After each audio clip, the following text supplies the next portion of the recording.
دنیا ہے سنگ ریزوں کی اور زندگی نام ہے زندہ دلی کا۔ یہ دنیا ہے سنگ ریزوں کی اور زندگی نام ہے زندہ دلی کا۔ جب کوئی پتھر زیادہ درد کرے تو اس کالر کو یاد کر لینا۔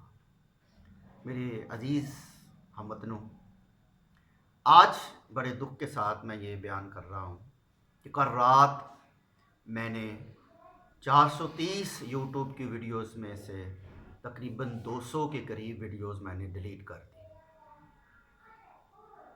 2 سال کی محنت میں نے خود ہی اپنے ہاتھوں سے ضائع کی۔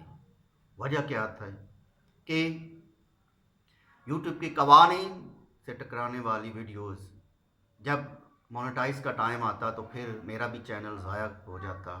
اس سے بچنے کے لیے میں نے اور بڑا ہی دکھ ہوتا ہے جب بندہ اپنی بڑی محنت ضائع ہوتی ہوئی دیکھتا ہے، لیکن جب اپنے ہاتھوں سے بندہ اسے ضائع کرتا ہے تو پھر کچھ زیادہ ہی دکھ ہوتا ہے۔ لیکن جب حالات سامنے ہوں، حالات نظر آ رہے ہوں تو پھر ایسا کرنا پڑتا ہے۔ تو آج سے کلام اسکالر کا سلسلہ دوبارہ جاری ہو رہا ہے، اور اب انشاءاللہ میں اپنی کوئی نہ کوئی نظم یا غزل ہی اپلوڈ کیا کروں گا۔ یعنی قرآن مجید کا ترجمہ اور تفسیر کا سلسلہ فی الحال مکمل طور پہ بند کر رہا ہوں اور آپ کو اپنی شاعری سے روشناس کراؤں گا۔ 20-22 سالوں سے جو میں شاعری لکھ رہا تھا، اب دل کرتا ہے کہ وہ آپ لوگوں کے سامنے لائی جائے، اپلوڈ کی جائے، آپ سنیں اور آپ کے اندر ایک تحریک پیدا ہو، کیونکہ پاکستان تحریک انقلاب کے پلیٹ فارم سے میں ایک اور خلافت اسلامیہ اور ایک اور سلطنت عثمانیہ کا پیغام لے کے نکلا ہوں۔ لیکن آج دکھ کی رات ہے، آج بڑے ہی دکھ کی رات ہے، کیونکہ مجھے پتا ہے کہ میں نے کل رات اپنی 2 سال کی محنت کس طرح خود ہی اس پہ پانی پھیرا ہے، لیکن کس لیے؟ ایک عزم کے لیے، ایک بڑے مقام کے لیے۔ کیونکہ جب بندہ گاؤں چھوڑ کے شہر آتا ہے، اس لیے آتا ہے کہ وہ کچھ کرنا چاہتا ہے، گاؤں میں رہ کے وہ مقاصد حاصل نہیں کر سکتا۔ جس طرح ہمارے نبی پاک صلی اللہ علیہ وآلہ وسلم نے مکہ خانہ کعبہ کا گھر چھوڑ دیا۔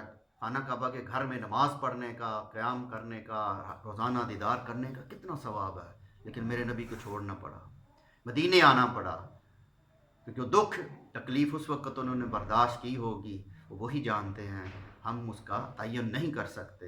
اسی طرح میں نے 200 ویڈیوز ڈیلیٹ کی تو مجھے پتا کتنا دکھ ہے، لیکن میں ایک بڑے مقصد کے لیے قربانی دینا پڑتی ہے۔ تو اسی غم میں، اسی دکھ میں آج اپنی یہ نظم غزل جو ہے آپ کے سامنے پیش کر رہا ہوں۔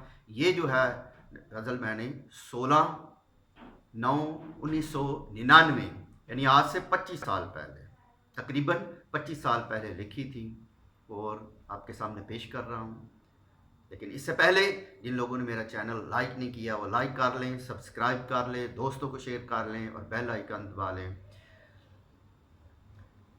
پھر اپنے غم کی محفل کو سجانے آ گیا ہوں میں، پھر اپنے غم کی محفل کو سجانے آ گیا ہوں میں، خوشی کی ہر لہر کو پھر تھمانے آ گیا ہوں میں۔ یہ شمع تو جلا دو تم ذرا سی دیر کو جانم، یہ شمع تو جلا دو تم ذرا سی دیر کو جانم، سکون سے سونے والے کو جگانے آ گیا ہوں میں۔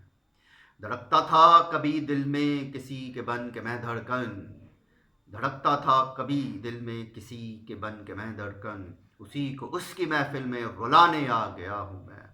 پلاتا تھا کبھی اپنے وہ ہونٹوں سے جو انگوری، پلاتا تھا کبھی اپنے وہ ہونٹوں سے جو انگوری، اسی کے جام اس کو پھر تھمانے آ گیا ہوں میں۔ نہیں آتا جنہیں چلنا کسی منزل کے رستے پہ، نہیں آتا جنہیں چلنا کسی منزل کے رستے پہ، جو پیچھے رہ گئے ان کو دوڑانے آ گیا ہوں میں۔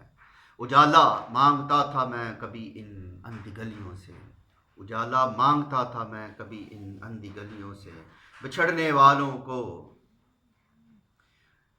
رستہ دکھانے آ گیا ہوں میں۔ نہیں شکوا مجھے اپنے ان ہاتھوں کی لکیروں سے۔ بڑے زبردست شعر ہے جی۔ نہیں شکوا مجھے اپنے ان ہاتھوں کی لکیروں سے، نہیں شکوا مجھے اپنے ان ہاتھوں کی لکیروں سے، دکھوں سے چھلنی دامن کو پھیلانے آ گیا ہوں میں، نہیں شکوا مجھے اپنے ان ہاتھوں کی لکیروں